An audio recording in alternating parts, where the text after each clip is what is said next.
Budget దాదాపు 3,20,000 కోట్ల రూపాయలతో నడుస్తుంది అన్నటువంటిది చెప్తున్నారు.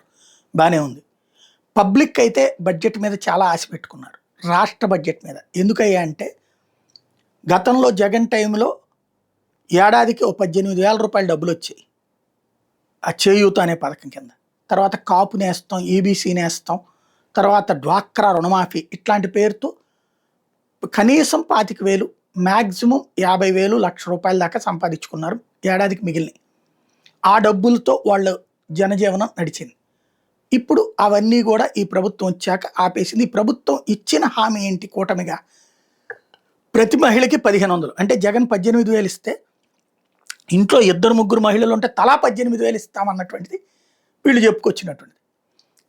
అది 1,500 రూపాయలు నెలకి చొప్పున ఇస్తామన్నట్టు.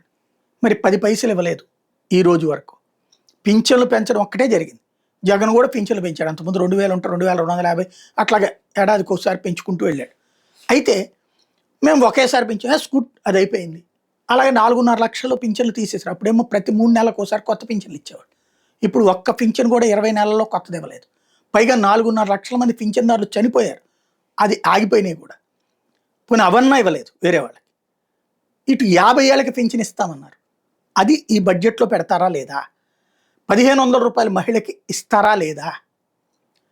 అలాగే నిరుద్యోగ భృతి ఇస్తారా లేదా? ఈ 3 బడ్జెట్లో కీలకమైనటువంటిది.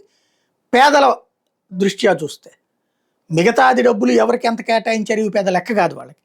ఫీజు రియంబర్స్మెంట్ బకాయిలు దాదాపు 6,500 కోట్లు ఉంటే ఇప్పటికీ 4-5 విడతల్లో కలిపేది 2,000 కోట్లు కట్టారంటున్నారు. మిగతా డబ్బులు కడతారా లేదా? అట్లాగే ఆరోగ్యశ్రీ బకాయిలు కడతారా లేదా? లేకపోతే ఆ వ్యవస్థలు చిన్నాభిన్నం అవుతున్నాయి. దాని మీద పేదవాడు తిప్పలు పడుతున్నాడు. కాబట్టి అక్కడ ఏం చేస్తారు? అలాగే జగన్ టైంలో జగనన్న ఇళ్ళు పేరుతో తీసుకొచ్చినటువంటి మధ్యలో ఆపేశారు. ఇప్పుడు వాటికి డబ్బులు ఇస్తారా లేదా? అవి కొనసాగిస్తారా లేదా? ఇవన్నీ జనంతో ముడిపడి ఉన్న అంశం చూస్తున్నారు.